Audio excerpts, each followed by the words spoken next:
Jennifer, changement de maison de disque et nouvel album en préparation.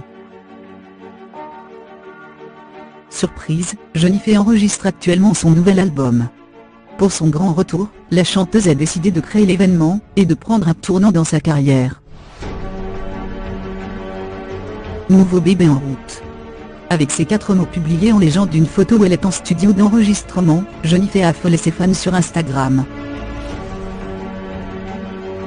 Tout le monde pensait que la chanteuse allait faire une pause musicale assez longue après avoir précipitamment stoppé la promotion de l'opus Paradis Secret après son grave accident de la route, et pourtant, la jolie brune s'est reposée, ressourcée, et elle est désormais bien décidée à faire son retour avec un 8e album, qui sonne comme celui de la Renaissance. Première étape de ce renouveau professionnel, à l'été 2017, la chanteuse et son manager historique Franck Véron décident d'arrêter leur collaboration. Désormais, Jennifer a le même manager que son grand ami M. Pokora, Thierry Sailly.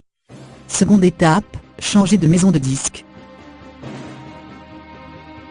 Si personne ne souhaite donner confirmation, il se murmure que la chanteuse serait désormais distribuée par TF1 Musique, et non plus Universal Music, qui la distribuait depuis sa victoire à la Star Academy, il y a 16 ans. À titre d'exemple, un autre grand artiste est distribué par TF1 l'entreprise, M. Pokora. Son dernier album de reprise de Claude François, Made Way, a même reçu un soutien important de la part de TF1 avec notamment un prix pour promouvoir le projet. Le même schéma pourrait-il se produire avec la première chaîne? Il est certain qu'avec un soutien de taille de la part de la première chaîne d'Europe, Jennifer pourrait renouer avec le succès, là où son dernier album en date, sorti en octobre 2016, n'a pas rencontré son public, avec 30 000 exemplaires écoulés.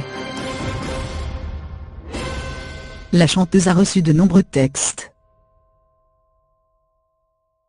Qui de cet album que les fans de la première heure aimeraient avoir entre leurs mains? La maman d'Aaron et Joseph a reçu de nombreux textes et a l'embarras du choix. Nos confrères de Close révélaient également que Jean-Jacques Goldman lui-même avait écrit un texte pour elle. Cependant, nul ne peut savoir si elle décidera d'en faire une chanson pour son prochain bébé comme elle se plaît à l'appeler. En studio, Jennifer ne chôme pas. Sur certaines photos postées par le chanteur et compositeur Johan Mallory, elle semble même prendre du plaisir. Elle l'a souvent expliqué, la musique lui a manqué. C'est d'ailleurs avec lui qu'elle a enregistré de nombreux titres, tubesques et pop, de son album L'amour et moi sorti en 2012. Quand on lui parle de la brunette, Johan Mallory ne tarit pas d'éloges. Je trouve que c'est rare d'avoir une chanteuse comme ça en France. Elle a beaucoup de facettes inspirantes pour un auteur comme moi. Elle a des côtés femme fragile, femme forte, femme qui contrôle son univers.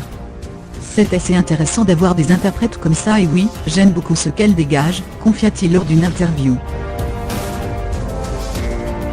Jennifer travaille dur pour revenir au top et faire plaisir à ses fans. Doucement mais sûrement, elle enregistre quelques chansons, elle examine des textes.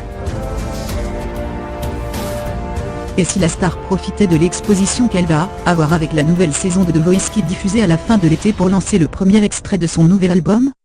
Entre la diffusion du téléfilm, Les Traqués au printemps dans lequel elle tient le rôle principal, The Voice Kids 5 et son retour à la musique qui se profile, 2018 sera l'année de la chanteuse.